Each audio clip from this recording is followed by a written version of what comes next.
Hands His ankle there, Nathan, nice, big nice left kick. Here comes Jordan, Jordy come back with those hands again.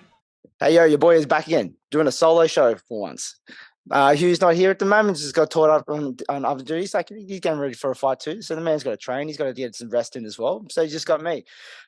Sorry that my voice sounds a bit rough, not as silky smooth as usual. From there, kids' classes started back at the gym again, and my God. I forgot what it's like, but like, I love it though. Yeah, but like, yeah, there's the decibels in my voice have to be a lot higher when it comes to kids' classes.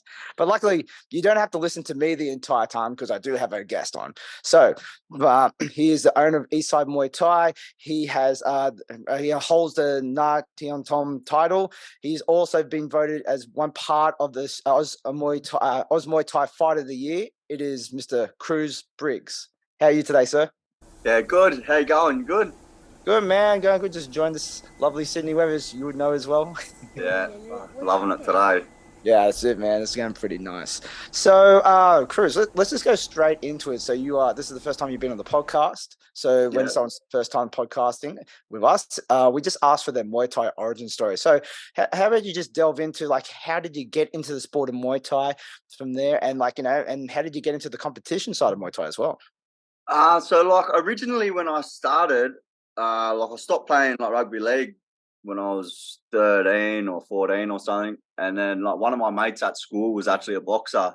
And by the time it took me to get from school in Matraville to Bondi, where the gym was, at the time was perfect for Muay Thai classes. So I just started doing the Muay Thai classes. And then I kind of just ended up liking the kicking and the elbows and stuff bit better than the boxing, so I ended up just sticking with it just because it worked better for my schedule. And then once I started seeing everyone like sparring, like I always wanted to get in there, and like, but they wouldn't let me for a while. And then once I started sparring and getting into it, I just loved it, picked it up and just kind of picked it up quick. Mm-hmm. Yeah, I guess it's like from that full contact background of like doing footy and that, and then just going into like a boxing. You say, it's all right, but then you see like when all the other tools are like, oh yeah, this is a lot more interesting now. Yeah. Oh, the first time I sparred was against Rosie. Did you know Rosie? She's trained with Hugh now, yeah. Oh yeah, Rosie Combos. Yep, shout out. She fucking hammered me. she hammered me, and I was super embarrassed, but like I didn't even want to hit her at the start until she started smashing me. Yeah. But yeah, she was my first spar, one of my first training partners. Yeah, I guess you wouldn't recognize that. Yeah, little Rosie there, and then all of a sudden just this absolute savage comes out going after it. Yeah, it definitely caught me off guard. But yeah, that's how I got into it anyway. So when you start training, so you were at 8 Limbs, yeah? Originally we were at Bondi Boxing Club. Okay, yep. On Bondi Road. So before Alex opened the gym in Bondi Junction, he was the head coach down there. And once he moved up to the junction and opened his own thing, I just went with him. Awesome. Yeah, 8 Limbs has a great lineage of like producing great fighters like yourself. Yeah. So when did you get into your first fight? Like, and how was that experience? So almost pretty much like straight away, I wanted to like start fighting pretty much as soon as I like started training and started sparring, and like once it was actually making me feel real good, like I was actually going to the gym, leaving and feeling like $100, and then once how I got into fighting, I don't know, I think Alex just asked me, or maybe I asked, I'm not too sure, but it just come up, and then I just wanted to get in there. I was super excited to fight, like pretty much all I wanted. I always wanted to spar, wanted to get in there, and then I think I was 15 when I had my first one. I was super. I wasn't one bit nervous for my first fight. I was just all excitement, like, and every fight since I've been nervous. I guess it's like that first one, the unknown of it. You just go, I'm just gonna go and have a crack. Yeah, exactly. Like everyone afterwards, like you go, okay, I know what's gonna happen now. It's like, and you kind of just build it up a little bit then more than you should. Yeah, my shins were sore for like 2 weeks or something. So definitely wasn't expecting that coming in. Oh, for sure. Yeah, and especially like, the same thing because I run a gym as well. It's like, you kind of tell the people are going to fight because, they're just like, drills, passes, like it's sparring time. And everyone's, let's go. Yeah. And then the ones that always just want to spar, you go, that's the ones that have a fight next. Yeah, Exactly right. So with your amateur career, you had a fair few amateur fights, didn't you? Yeah, I had a few. I think I had like maybe 15 or so. I'm not too sure Hmm. the number, but I think it was around 15 fights. I think Okay. I had a few over in Thailand as well during like the amateurs while I was amateur here. Um, but yeah, I think I had about 15 fights amateur, roughly. Yeah. Okay. Cool. Yeah. It's funny how like the comparisons with between you and Hugh, because you both fought in the amateurs where I was the corner of one of them as well. So, Yeah, but like yeah, you both had like similar like on the scene all the time, like lots of amateur experience, and then yeah, like when yeah. you got into the pros now, and both like top tier fighters. Do you feel that doing that amount of amateur fights really helped your pro career come along as well? Yeah, I do for sure. Like I didn't know for a long time if I wanted to like do it seriously. Like for me, for a long time, it was just like I was I was doing it just to keep me fit, like to stay out of trouble and stay off the drink and stay away from all that. That was the main reason that I was doing the training and the fighting, was because I was doing 6 weeks or 5 weeks, no partying, no doing stupid stuff because I couldn't really, I had to train twice a day. Like I'd get up before school, train, I'll go running, then I'd go to.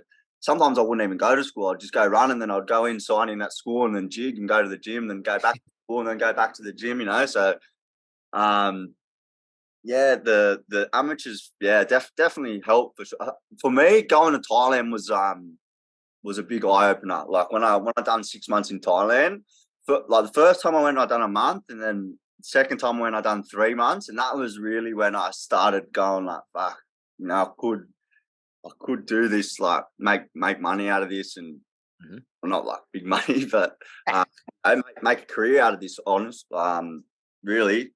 And then the last time was when I went for 5 months or 6 months.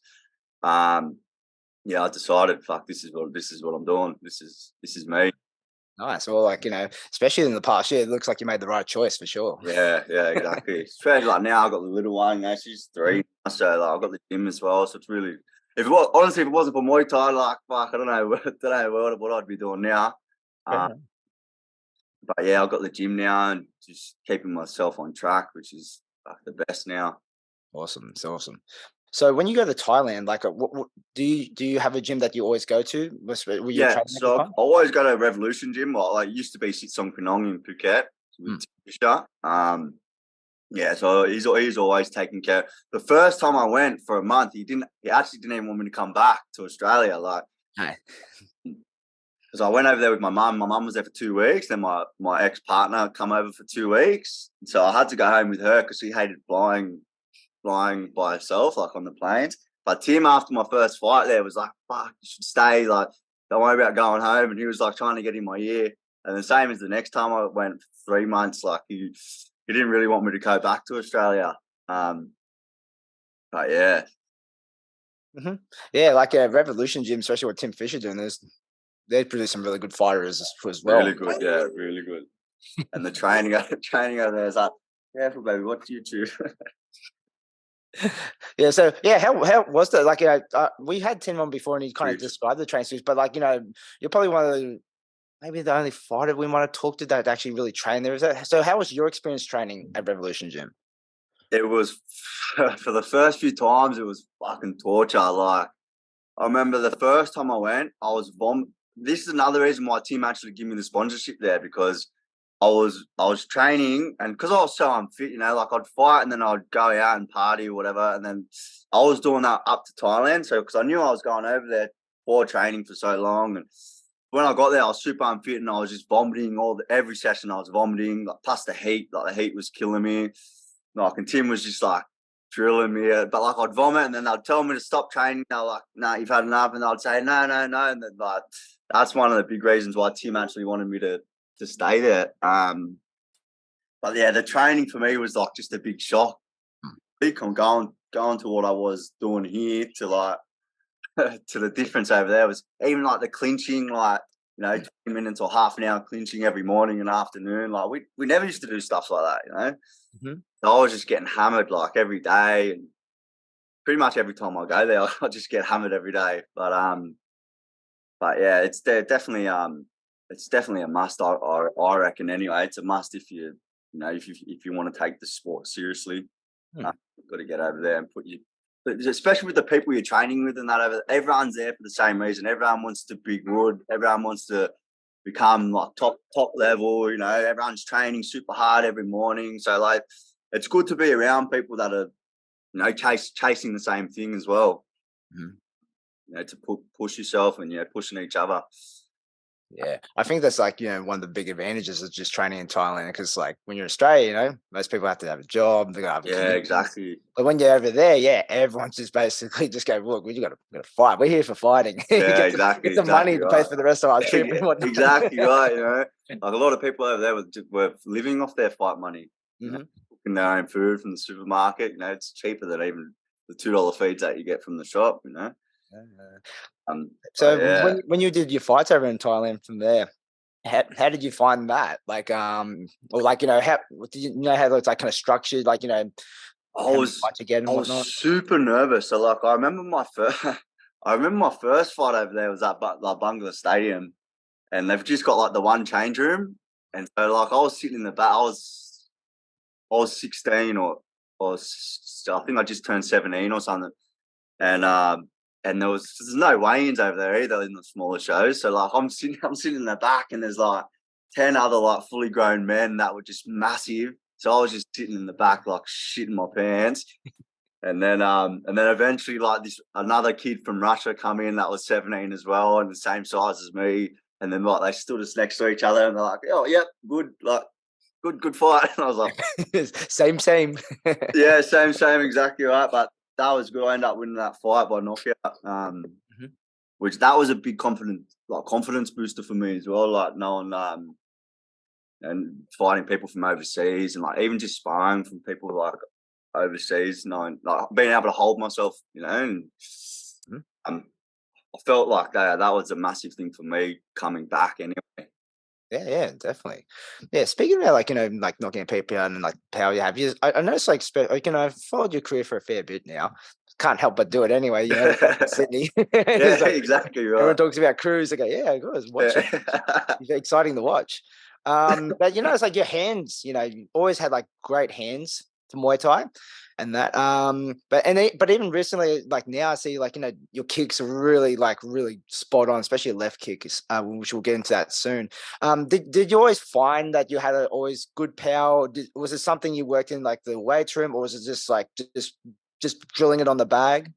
I don't know. I think I've always kind of been like strong, like even just from like I played footy since I was 3. Like my dad was a footy player, like my brother played football, like everyone in my family are like footy players. I kind of grew out of it, but like when I got to 13, and started doing this. But yeah, like I don't really do much weights. Like to be honest, like I can't really stand doing weights. For me, it's if I'm not like feeling good after training, it's just like a waste. Like I want to sweat and like I want to hit stuff, and so I try and get the weight stuff in when I can, but I just find it so boring.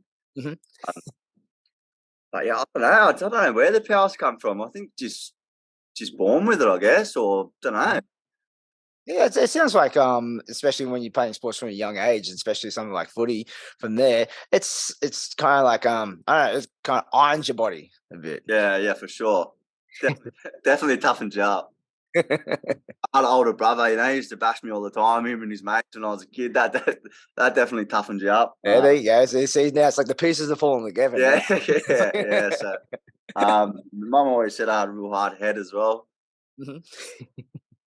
But yeah, I think just the footy and just being like not an aggressive kid, but like kind of rough. We all play footy, wrestling, and fighting each other. It's like kind of just part of growing up as a young boy, I guess. Fair. Yeah, it's like I think a lot of people that we talk to have a pretty similar story. Yeah, like, just growing up, like not like impoverished or anything, but like just they had hardships and they had to go through some, big brother love at times. Yeah, had to kind of fight through stuff to get it, and then it's like they kind of imparted it onto their fighting career. Exactly right.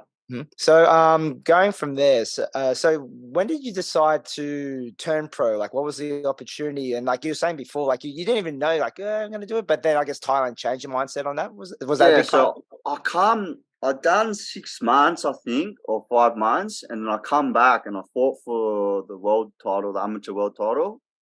And after I won that, I was like, yeah, okay, I've got like a few belts in the amateurs. No really point. I mean, I wanted to start getting paid as well. That was the main thing. I was doing all this training and not getting paid, and that was doing my head in. I was like, fuck, I want to start getting money for this. May as well. So that was like an easy.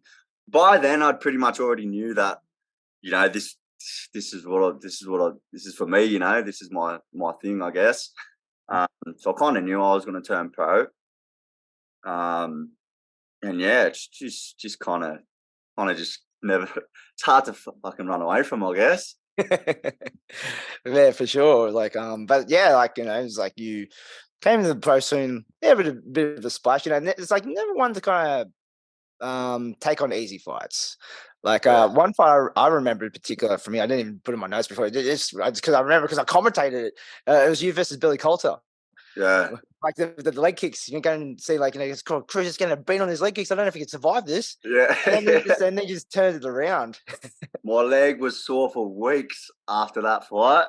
Like after the first, I think he come out and went bang bang, kicked me too hard, like very hard kick straight away, and I was like, oh no, that hurt. Like, he just kept throwing it. I think he landed like 5 or 6 or something, big kicks, and like my leg was just hammered after that. Like my leg was even going like purple and black and stuff. And so when I honestly thought he was going to stop me. I went to the corner and I was like, fuck, I think he's going to like put me down.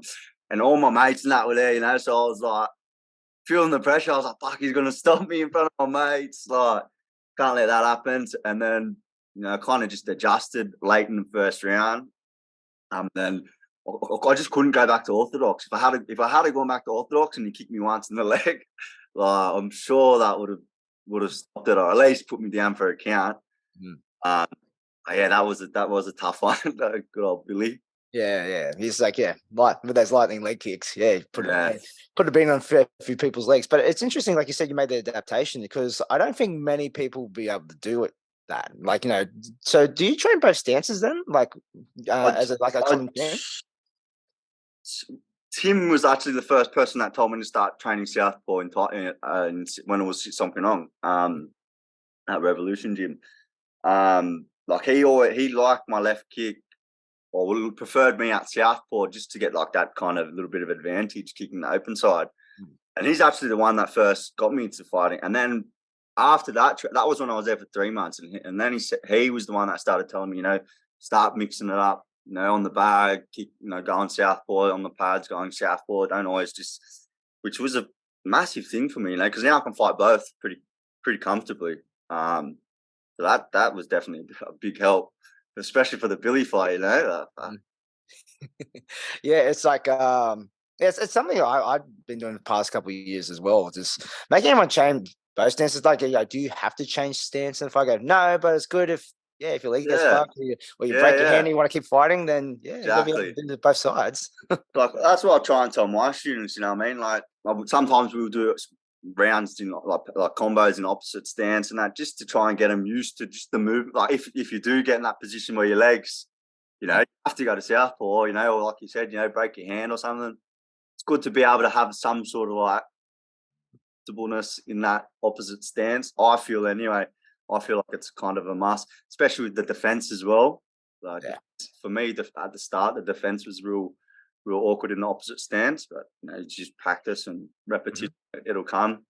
Yeah, for sure. Yeah, and it pays off. It's like yeah, exactly. Right. Especially in your gym, you go, hey, coach knows. I've been in this position before. I've been there. Yeah, exactly right. I've been there. All right. So for yourself, like you don't mind like going between Muay Thai and say like K1, like you I'm not too fast. Yeah, like obviously I like the Thai boxing a bit better. Like, but like you said, like I like using my hands as well. So for me, I like it all. So I like just going in there and fighting. Really, like that's like the lead up to the fight, like the 5 weeks of training and like being good and being healthy, and like that's probably like the main thing for me. Like, it's just good for me. Like I kind of need it. That's it, it's like idle hands are the devil's tools, eh? Yeah, exactly right. Like, I know if I lock a fight, like with last year with the Jonathan fight, like done my MCL at the start of the year, and then I broke my hand, so I was out for like when I got the call, like I kind of needed the fight to like pull me back into line because like I was just getting fat, like I was just drinking all the time, like. I was just doing nothing. I was just working, drinking. Like being a dad, and then it was John. Demon Coley messaged me. He's like doing the fight, and I was just like, "Fuck yeah, I got to take it." I just took it. Like I was just in a cast as well when he offered it to me. Yeah, wow. But I had to have a goal to work towards. Just to get myself back. Yeah, well, it was like just going on to that fight a bit there. So yeah, it was nominated as Muay Thai's Fight of the Year, and rightly so. Like people that have seen like highlights of the fight, it looks crazy, but like you go, nah. It's like it's like there's a fair few like Jonothan Aiulu's ones from there. You watch the whole fight, and it was really like back and forth, just tearing pieces off each other. Like it's one of those fights where I go, yeah, this definitely shaved a couple of years off each of these guys' lives, but it was it was a battle. He's a fucking soldier, mate. Even that round 2, I kicked him straight in the head. I put people to sleep with the same kick. He just kind of just stumbled and just kind of laughed it off. Got straight back. But Jonathan's he's a good bloke. He's a weapon as well, which makes it even better, really. After I had a chat with him, which is all good. I'm sure we're going to get it done again as well. Oh yeah, I think it's one of those fights that happen a few times. Yeah, sure. So like, go for that mindset, like because like we'll get into the fight a little bit more. So you're there, you took the fight hand in the cast. Yeah, but they give me like plenty of. I think he asked me like 2 months before, and I was just coming out of I was still wearing the cast, but like I was I think like halfway through the camp, like I was fine. So like that wasn't too much of a problem. But I knew Jonathan. Like I was meant to fight Jonathan a couple of years ago before COVID, but I had to pull out because I had I was out for a couple of years because of it. I thought I had to have surgery and all this stuff, and then I ended up getting this treatment from this lady, and she ended up over a few sessions, few weeks or a month or whatever it was. She ended up like getting it good, which the pain wasn't there anymore. But yeah, with the Jonathan fight, we knew that was going to be a hard fight, and we knew it was going to be a good fight. So that's another reason why I wanted the fight, because I knew having someone as dangerous as Jonathan, which might sound like I knew it was going to push me. I knew I was going to want to get up, go run, and do all the extra hard work that I knew I needed to do. That I probably wouldn't have done if I just got it's just the average Joe Blow. I knew John was the man at the time. He was the man in Australia. Exactly. So going into that fight from there, what was it like? What kind of game plan were you thinking about the how you wanted to plan that fight? Was going to go. To be honest, I was worried about his kicks. I was worried about his kicks, and I wasn't really too worried about his hands. Which ended up being completely wrong. His hands are a fucking machine. But yeah, I just with any fight really, I kind of just focus on myself. I don't like worrying about what everyone else is doing. Like I know if I'm training hard and I'm in the right mindset, I'm fine. I'll be fine. I normally just get like the coaches or like with the boys to watch the videos or do I watched a little bit of Jonathan before the fight, but not too much. I just got new and a couple of Harris and a few other boys just to watch his, and they kind of just give me pointers. But I just knew I had to kill myself in training every day. I knew I had to be super fit. I knew it was going to be a tough fight. I knew it was going to be strong. So I was just hammering myself every day. Like I was real on top of the training for that fight. Which lucky I was, because could have been very different if I wasn't. Yeah, well, with that fight, because you got knocked down a couple of times, and you definitely hurt Jonathan a fair few times as well. Like you said, do you credit that, Brazilians to get back up and keep fighting to the the conditioning and the training you put in.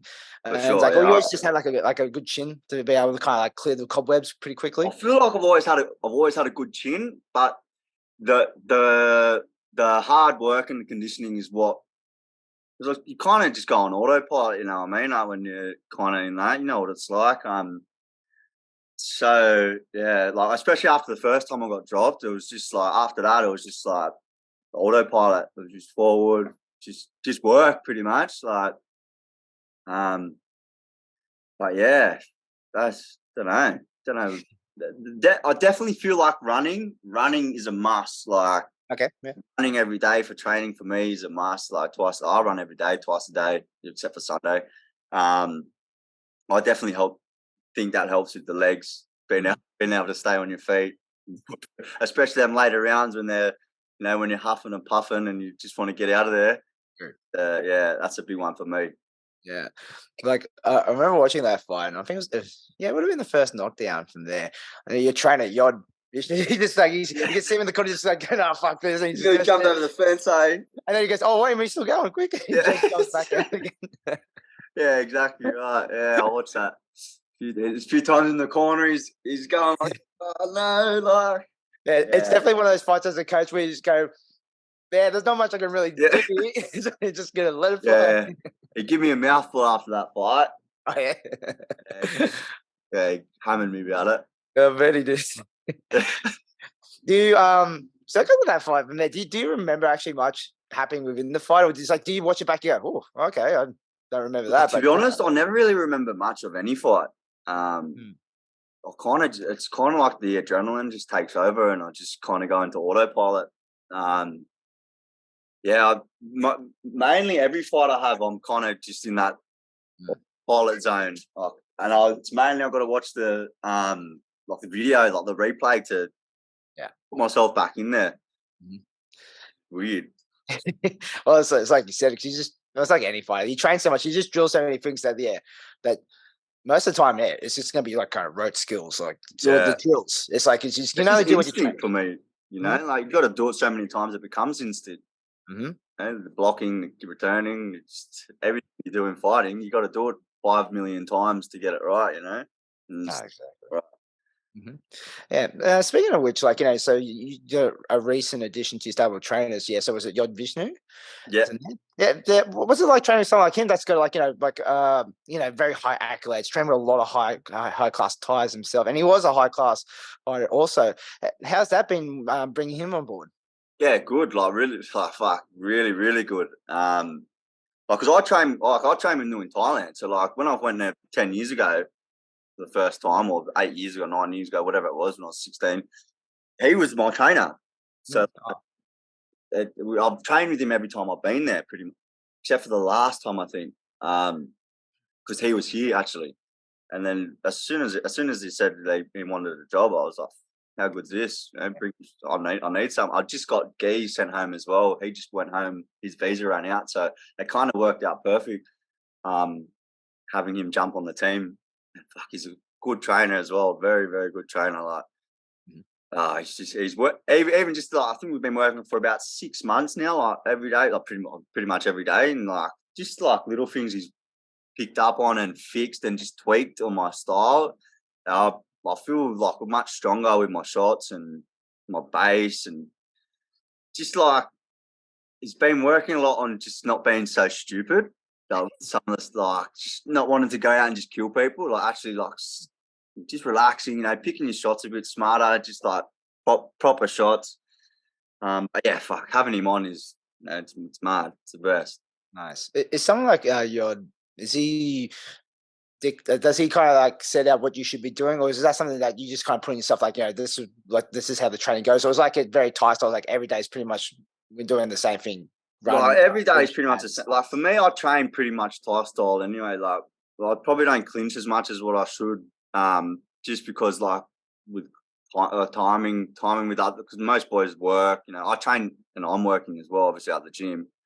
So like I'll work in the morning, and then especially if I've got her as well, it's hard when I've got Hunter. But like I'll train in the morning at 8, so I'll go running, do the run and everything, and I'll come back and then do pads and, you know, skipping everything, bag work, and then I'm pretty much training like how I would in Thailand anyway. Except for the 30-minute clinching every session. Other than that, I'm pretty much it's pretty much the same every day. You know, like running. I do pretty much everything every day: running, sparring. You know, if the boys are there for clinching. You know, bag work, knees, all the fucking hard stuff. It's all the tedious stuff. It's like, Yeah, yeah, it exactly. It pays off, and you got to do it because it pays the bills. Exactly, mate. Exactly. So yeah, well, let's go into that a little bit more then. Like, how's it been transitioning to owning your own place and being like, you know, Eastside Muay Thai out there and being a fighter? How's that juggle? Yeah, it is hard. You know, but I got a good team. We got a good team at the gym. Like everyone's pretty cruisy. You know, if I like, for example, now like for the last 2 weeks, like I haven't been doing too much work just because I'm training so hard. So the boys will jump in and do like give me a bit of extra hand, you know, whenever I need it. So I've got like a good circle around me if I ever do need help. It's more like when I've got my daughter, that's like really hard. So I've got her like every second week. So it's when I've got her, plus I'm doing the 2 trainings a day, plus I'm working at the gym. That's the weeks that I have her is really like hard. But other than that, I'm living the dream, you know. And like I've wanted to do this since I started. So like sometimes I wake up and have a whinge to myself, and I'm just like, shut up, like you're living the dream, mate. Training every day, twice a day. You got a Thai trainer. Yeah, so I'm grateful. I'm grateful. I appreciate it. Exactly, man. Like, you know, it's like, yeah, I think I always keep like owning a gym as well. I go, man, it's hard, man. Just deal with stuff all the time and whatnot, blah, blah, blah, on phones and sales and whatnot. But then I think about like, you know, go, when did you make the decision to do this? Like, you know, you're underneath someone's house trying to recable. Yeah. Well, that was one of the main things that made me want to do it. Like I remember the first time I come back from Thailand, I was telling you that Tim didn't want me to come back to work at the airport. Like, so when I called, like they kicked me out into a job. So like I had to get up and go to the airport, and I was getting up at 4 a.m.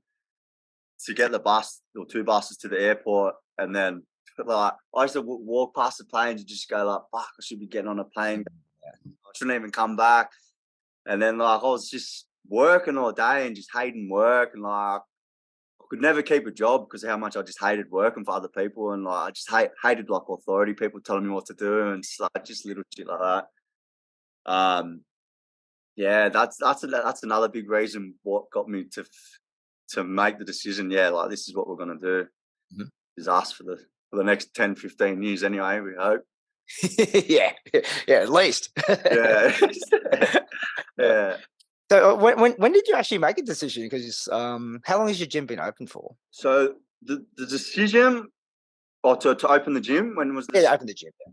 To open the gym, I made the decision. I was so when I was had the fight in Japan, the K1. We were doing interviews at the gym, and like one of my clients, Tommy's here, vet. He asked me like, do you actually want to open a gym? Like, but because in the interview I'd said that I wanted to eventually open a gym, blah blah blah. And he was like, yeah, like, do you want to do it? But I'd had people tell me that heaps of times, like, oh yeah, let's open a gym, blah blah blah. So I was like, yeah, whatever, you know. And then he hit me up again after I think it was the Billy fight, just after the Billy fight, maybe, or maybe the fight after Billy, the Allen fight. The Japan fight. He was like, fuck, you know, let's get the ball rolling, let's do it. And I was like, you know, he actually wants to do it. So then, yeah, we just done it. We just started getting the ball rolling, but then COVID hit. So we stopped looking for, like, we were looking for places for about 6 months, and then COVID hit. And so we stopped looking for about a year. And then once we started looking again, we were looking for probably 6 months to a year. So it probably took about 2.5 years to actually get a place and to get up and running. So that would have been just after the Japan fight, after the Allen fight. So yeah, I don't know, 5 years ago or something, we just went, bang, let's just do it. Time flies. I just had Hunter actually, sorry. So it was 3 years ago. So yeah, it was just before Hunter was born, so 4 years ago. yeah, like I wasn't working much, and I was just doing like a couple of PTs a week. Things were a bit tough, and especially like she was a baby, and Tommy really wanted to help me out, and get she going. We just went bang, let's do it. Once the decision was made, we just If you got to do it, man. There's no looking back. There's no safety nets. You got to exactly right. But I'm glad I've done it. It's probably the best thing I've ever done. Maybe. Yeah, man. Like, we can talk about some of the guys that you got in there. Like, I know, like guys like Harrison, Gabriel, which is like one of my boys. Was like, yeah, he's a good guy. Yeah, that guy's good. How about talk about some of the upcomings that your gym's got coming through? Yeah, so we've got a couple of good boys coming through. Obviously Gabe Harris is going really good with the boxing. He's doing his training with Loma Lito. He does a lot of training with him every day in Double Bay or wherever they train. And obviously the work with us at the gym, like just training with me and stuff. But Gabe, Gabe's super like switched on. Yeah, he doesn't drink, he doesn't party, he doesn't smoke, he doesn't do he's just so focused on training and like just does fire things. Yeah, the fire stuff. He does all the fire stuff and the backflips and that. But yeah, he's definitely got a big future, Gabe, if he just sticks at it. Harris is definitely gonna do well, I think. Baby, wait. At the moment there's a couple other boys coming through, like Charlie. We've got a new boy he will be making his first fight on Nick Stone's show, March 10, I think it is, the War on the North Shore.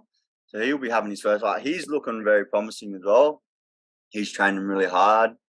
I'm hoping to get a few of the actual like the young boys in this year, like our teens, and we've got two kids that are 8 or 9 or something. I want to get them into doing the. I'm not sure how it works with the juniors, how it works, but just sign them up. That's all you do. Yeah, just that's the plan. Yeah. Well, their parents are keen to get them in as well, keen to get in themselves. So I'm hoping this year we've got like a good little like junior team as well. That's cool. Anyway, Noo's doing really, really good with the teenagers. So like our teens classes, Noo runs them, and some of the teens are like sparring. Some of them jump into adults classes now because they're getting confident. Nice. Which is good, and for me, that's that's more rewarding for me. Like seeing like the younger kids come up and like getting better and starting to spar, and you can see it with them, like just their attitudes. They become more confident in themselves. Like they're not so Like for me, that's a big thing for me. Just seeing the training make someone feel better about themselves and stuff. Like little things like that is a big thing. But yeah, so I'm hoping there'll be a few of us towards the end of the year. Nice. Yeah, definitely. It's especially like teenagers. Or I can't even I guess like even before that, like you can see some kids when they first come in, like might not say a word, they're not sure of anything. But then like over time, they kind of once they kind of get more confidence from they go, I can handle myself a little bit, and they kind of blossom out, and then some of them become really good fighters. Like you never when that kid walked in the door, you never thought oh yeah, he's gonna fight. It's like you go, it's like hopefully see you next week. But then some of them just turn around and they just go, they're gonna really blossom into a good competitor. Yeah, exactly right. So I'm hoping I have a young boy, Hudson, who I'm hoping possibly get him on Nick Stone's show as well. He's 15. And he's like. He's doing really well. Like he goes to school around the corner. What, baby? I'm talking. So that's fine. Hello. Hudson. He's doing really good. He's been doing it for about 3 or 6 months now or something, and he's improved super well. So I'm hoping he'll start fighting. He wants to start doing it. It's just putting in a bit of that extra work, the running, a bit of the extra fight camp kind of training, which most people don't really understand when they want to fight. I didn't realize how many people say it until in the gym. Everyone wants to fight, and then 1 week in the fight camp, I got a sore toe, or my elbow, my fingers sore. It's like, come on, man, you're only 1 week in, but it's good. Yeah, it's just some people want it, but then you find okay, there you're not about this life, man. Yeah, yeah, exactly right. It's that's why I try and tell everyone, guys. It's not classed as fight camp. You know, you come in and you're training proper. You go and running every day, twice a day. You're not just doing 1 round of pads or 2 rounds of pads. You're doing 5 hard rounds, kicks every round, 50 kicks at the end. Plus you're doing your 300 knees, push kicks, plus 10 minutes of abs, finishing. I think no one really understands when they say they want to do it, how much work actually goes into it. It's a job. You gotta get the It's job, a man. full-time job, 24 hours of the day. Sleep, eating right, and not going out, just like, that's a big thing. It is. All right, let's shift it a little bit now. So, when you went over time, with Tim Fisher on one of his shows, I'm pretty sure, he set you up to fight Henry Lee for the Nai Khanom Tom title. So that fight as well, that was another great fight as well. I'll give it to Henry Lee. He's a tough bastard. Yeah. But like, how did that opportunity come about? So like it was like very last minute because I wasn't after the Jonothan fight because I took so much damage. Like I didn't want to fight for the rest of the year just because of knockdowns and stuff. But I've always wanted the WBC belt. And then like 2 weeks after the Jonathan fight, Tim messaged me and was like, "Oh, like, are you keen to come over here?" And I'm putting on a promotion for the WBC Nai Khanom Tom title. And I was like, I wasn't going to fight for the rest of the year. And then I slept on it, and I was like, you know what, like, I spoke to my dad and I spoke to like a couple of people at the gym, and they're like, like, what's the worst that happen? You lose, go away. You have 2 weeks in Thailand, 3 weeks in Thailand. Have a fight, big deal. If you win, best of the best, come back with a new green belt and a big win. So for me, it was kind of like a win-win situation. Anyway, so I was just like, yeah, sweet, whatever. I'll fly over, and pretty much flew like over that week, and just getting used to the heat was the hardest bit the first couple of weeks. But no, it was good. Went over there, done a few weeks training with the boy. It was just good to get over there as well because I hadn't been there for 3 years or something, 4 years since before Hunter was born. So it was good to actually like get over there and see Tim again and like see all the new boys training at Revolution, like Lamek and Bento and a few of the other boys were really good, helping me out. Yod Payak and Lamek both fought as well for the title, the same show. So like that was good. Boys are from Brazil.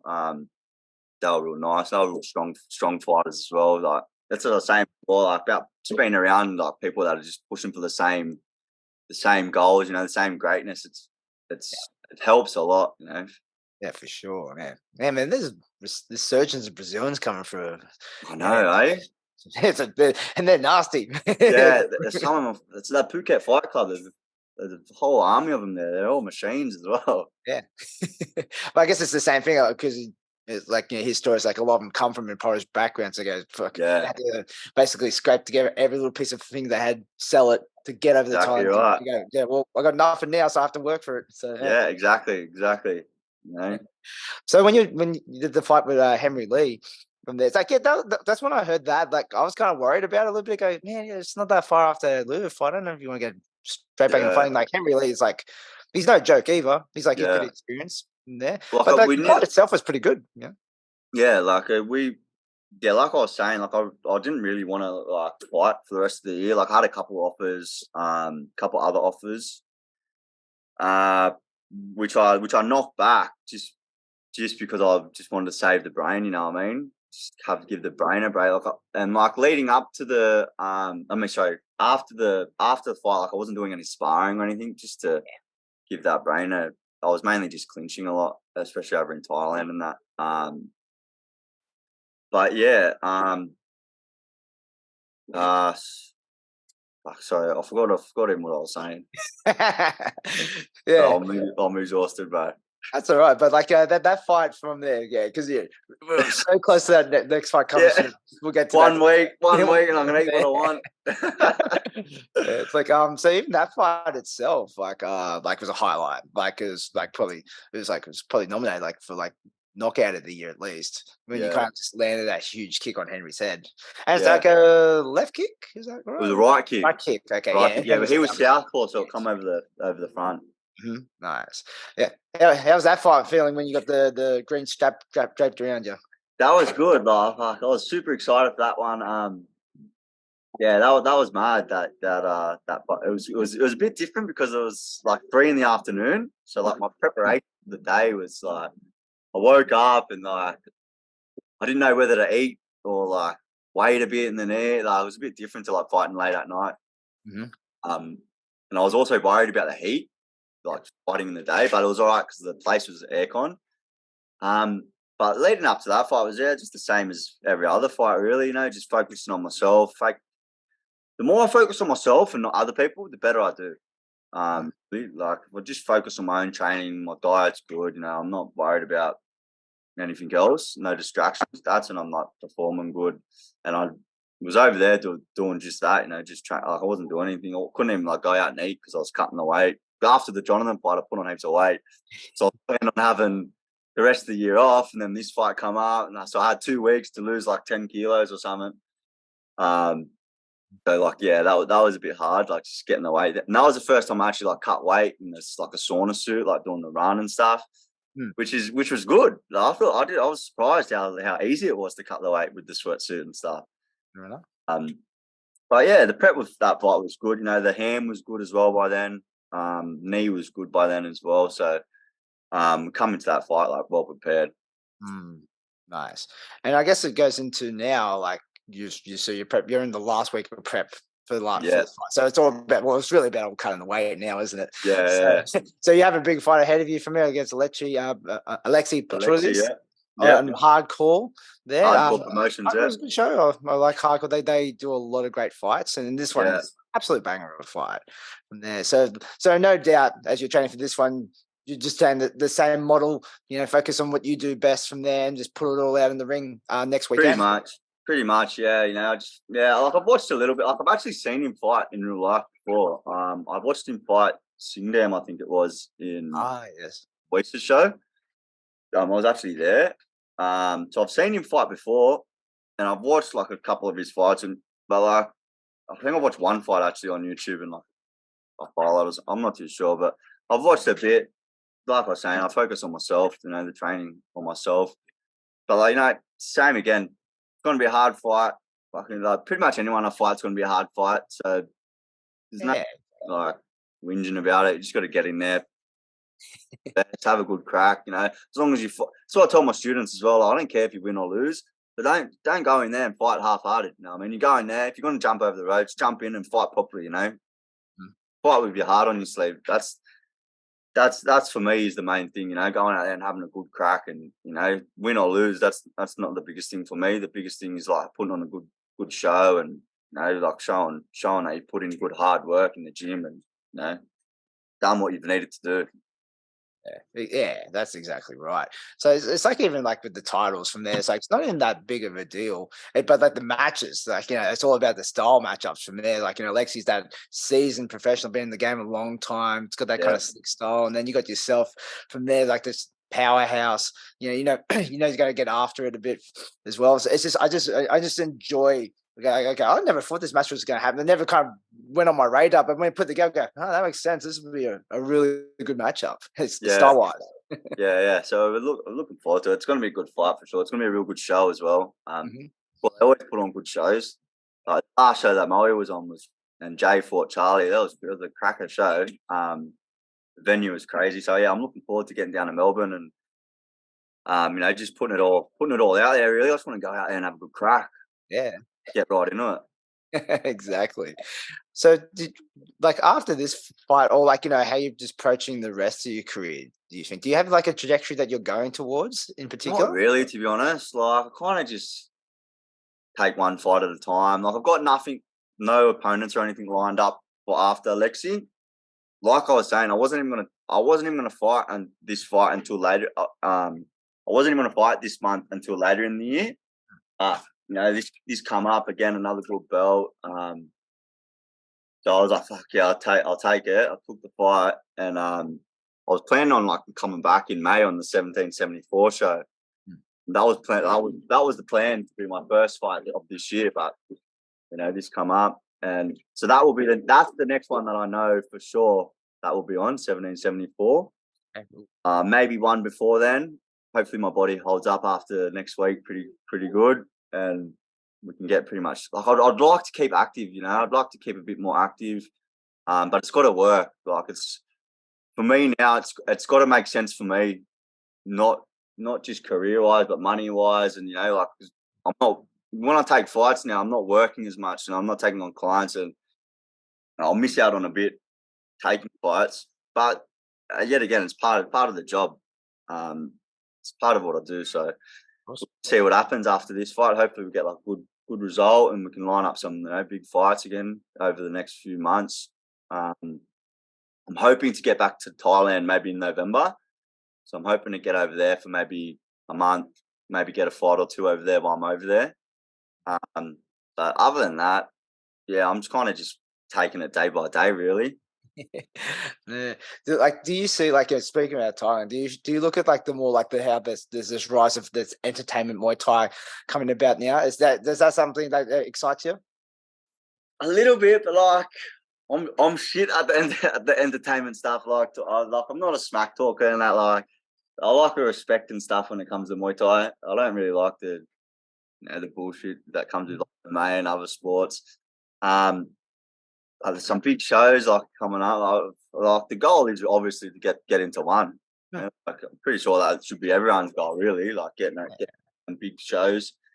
So that's the plan. Whatever can help me get on the way to that.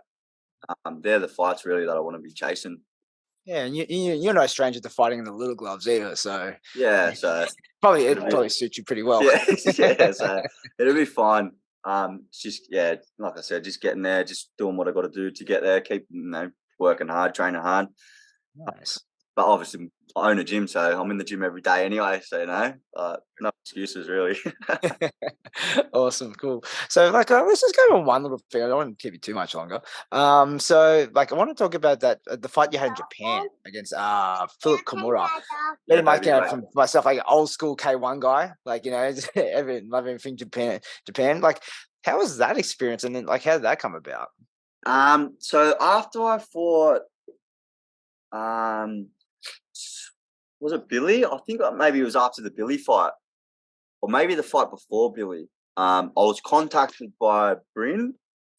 He's a Kiwi, and he helps a lot of. He's actually helped Spainy and a few other people. Jacinta, he helped her get over there. Get actually into. I think he's got connections with the K1 as well because he's Japanese. He actually got in contact with me and was like, "Hey, do you want to fight in K1?" I'm like, "Fucking oath, yeah, let's do it. Get me there tomorrow." And so he's like, "Oh yeah, there's this guy Kimura that no one wants to fight. That fucking knocking everyone out." I was like, "Fucking give him to me, you know." So he's like, "Yeah, you want to fight him?" And I was like, "Yeah, fucking sort it out. Let's go." So he sorted it out, and then a couple months later, after the Billy fight, I got the news that I was actually. They said, "Yeah, bring him over." No, that was a crazy experience. The fans in Japan are next level. Press conference, and after the press conference, there's hundreds of people there getting my autograph and photos with me, and it was different. It was definitely different. It wasn't the result that we were looking for, but the experience is what. That's another thing for fighting with me. Just being able to travel, even around Australia, overseas, places that I wouldn't be unless I would be. I'm getting flown over to fight. Being able to travel just to fight people is, for me, it's crazy to think about it. People are flying me somewhere to fight someone. It's wow, this is what my life's come to. I'm getting flown around the country to fight. in any other ways, it probably would never happen. Exactly right. So forever thankful to Muay Thai, really, I guess. Yeah, with that K1 thing, is it always just how you perform, or is it just one and done kind of stuff, or how's that? I think it was a little bit like how I perform, but I think they wanted me to go down in weight as well. That's another thing. They wanted me to go down to 65, which I could do it, but for me, I don't like to cut a lot of weight because for me it takes the fun out of it. I don't fight.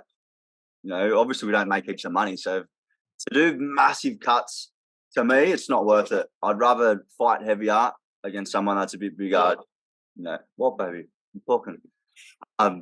So yeah, I'd rather like fight a bit heavier than do them massive weight cuts because it just takes the fun out of it for me. The joy of actually wanting the process of losing the weight, training, cutting the weight. Babe, I'm talking. Sorry, bro. Yeah, but I don't know. Hopefully I'll get back over there. That would be good to get back over there. K1 Thai boxing, even the shoot boxing I'd fight. Oh yeah, Yeah, why not? Gosh, it's like what's the harm? Yeah, yeah. What's the harm? Throw me in there. Just get me in there. nice, excellent. I like that attitude. Yeah, just have a crack. Yeah, exactly. All right, nice, cool. All right, look, man, I'm not going to hold you up too much longer, but I've been super appreciative of your time, eh? So, was there any kind of last parting word you want to tell everyone?